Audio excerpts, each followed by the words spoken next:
Been a while since I've sat down here in front of this camera. Had a video or two get on there, but not sitting in front of the camera that I slide on and all that stuff. This particular video has to do with current events and family matters. Maybe I should say family prejudices.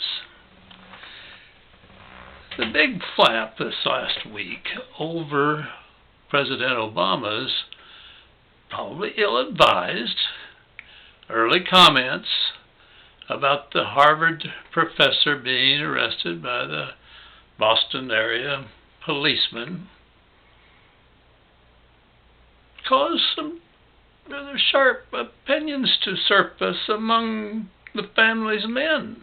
Me, my eldest son, and my grandson-in-law, who is a full-time policeman. Well, you know, we're all influenced by what we think, what we do, what we've been taught, what our orientations are. And I think I've made it clear in an earlier video that as a country boy who in the Army the first time, as an enlisted man, had some prejudices about officers, particularly about sergeants who aren't officers, but they're those non-coms. Sometimes they have more power directly over you as a low-level enlisted man than the officers, because way more contact. But I made a video about the second time I was in after I'd become an officer and a gentleman. When a sergeant who was a patient in a hospital, the 187th Airborne was running in Beppu, Japan, came into a dining area and, you know, he hassled his doctor, a captain. Fine doctor, fine man, a kind man. And, you know, eventually the officer said, "Who's the AOD, the Administrative Officer of the Day?" "I am." "Take this man to his room." Well, when I got up, took him by the arm, said, "Let's go, Sergeant." He swings roundhouse on me. Bad idea. I do a right cross and knock him to the floor, knock him over backwards. Pick him up, you know, he was pretty easy to take on to his room. I got in trouble because the 187th adjutant wanted me to sign official complaint that would get the man court-martialed, bust him. Well, you know, he's a sick man. I felt he was wrong, and I felt I righted the wrong, and common sense should leave it there. I wouldn't sign a complaint.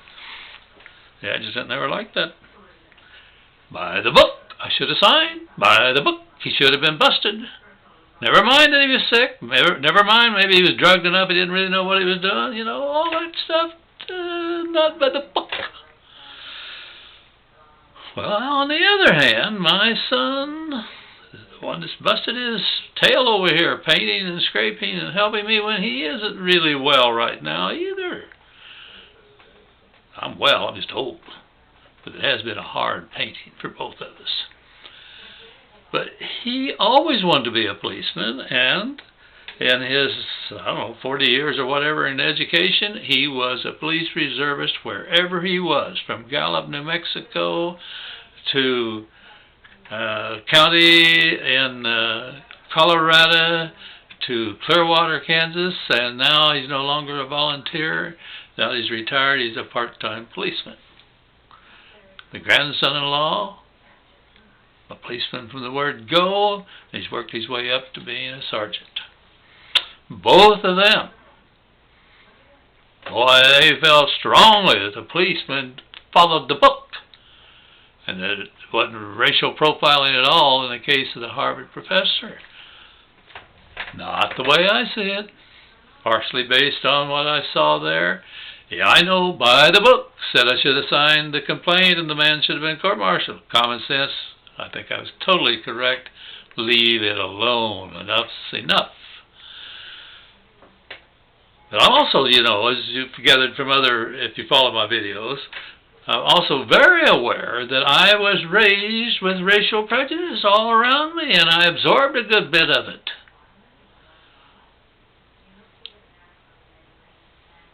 You can't completely just wipe it out with a little training. If you grew up with it, it's deep in your psyche.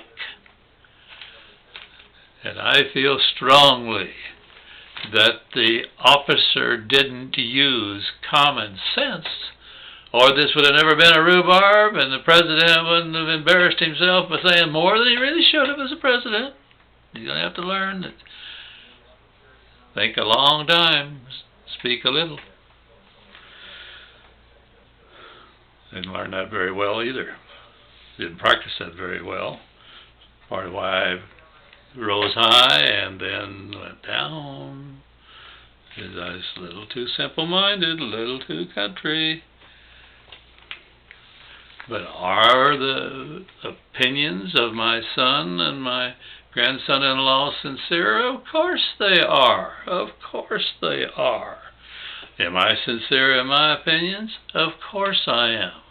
I just think I've lived a little longer, seen a little more, and understand a little bit more about how we are governed. But prejudices we don't even know we have. You know, those prejudices I got, my dad and mom would never have deliberately caused me to be a prejudiced person. But the uncles, the cousins, the neighbors, the teachers, the movies, the very few movies I saw, didn't ever show any black person as a good person. Maybe a good entertainer, maybe sort of a good fellow considered he's black, but not as like we see today, a regular fella. A lot of our black actors play first-rate parts. Well, all I'm saying is that police officer went by the book and thinks he went by the book just to go by the book, and I say, whether he knows it or not, the residue of racial prejudice was operating, and in effect, whether he meant to, realized it, believes it happened, etc., little racial profiling did go on in the case of the Harvard professor.